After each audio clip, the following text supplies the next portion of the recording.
Orada mı var?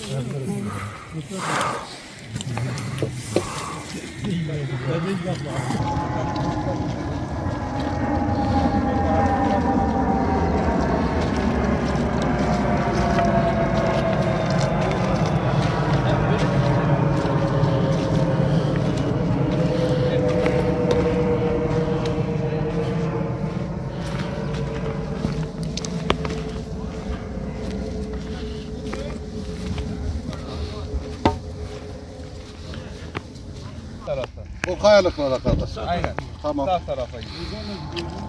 Yok burası bir daha iyi değil. Bizimki sağ taraf. Bizim sektör sağ.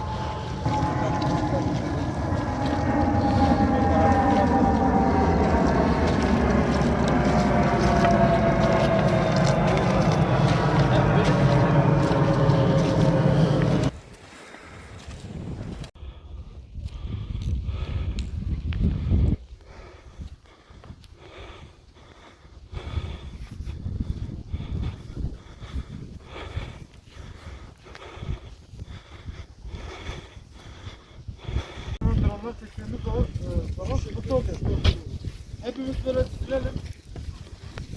Herkesin arasında bir 5 metre kalacak şekilde dolaşırsak daha iyi olur. Arkadaşlar bir bekleyin.